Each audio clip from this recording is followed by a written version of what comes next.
أعوذ بالله من الشيطان الرجيم بسم الله الرحمن الرحيم الحمد لله رب العالمين الرحمن الرحيم مالك يوم الدين إياك نعبد وإياك نستعين اهدنا الصراط المستقيم صراط الذين أنعمت عليهم غير المغضوب عليهم ولا الضالين آمین۔ الفاتحہ۔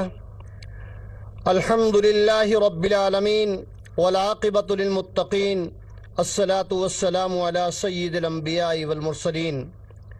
یا اللہ، افواج پاکستان کے تمام شہداء کی شہادت کو اپنی بارگاہ میں شرف قبولیت عطا فرما اور انہیں جنت الفردوس میں اعلیٰ مقام نصیب فرما۔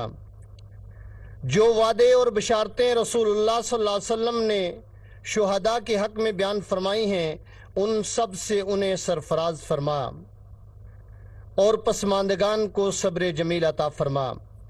یا اللہ، ان شہداء کی قربانیوں کی بدولت افواج پاکستان کی مدد فرما، ارض پاک کو اندرونی و بیرونی خطرات سے محفوظ فرما اور اس وطن عزیز کو ترقی و استحکام نصیب فرما۔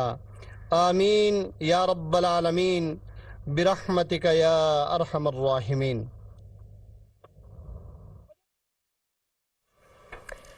آرمی چیف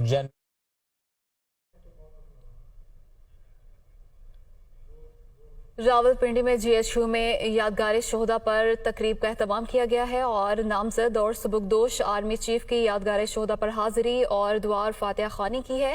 6 سالہ مدت مکمل ہونے کے بعد جنرل قمر جاوید باجوہ آج ریٹائر ہو جائیں گے اور کمانڈ تبدیلی کی پروقار تقریب کا اہتمام کیا گیا ہے جی ایچ یو میں، اور سبکدوش army chief general Qamar Javed Bajwa کو گارڈ آف آنر بھی پیش کیا گیا ہے۔ مناظر آپ کے سامنے ہیں۔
راولپنڈی میں جی ایچ یو میں یادگار شہداء پر تقریب اور نامزد اور سبکدوش آرمی چیف کی یادگار شہداء پر حاضری اور پھولوں کا گلدستہ پیش کیا، دعا اور فاتحہ خوانی کی۔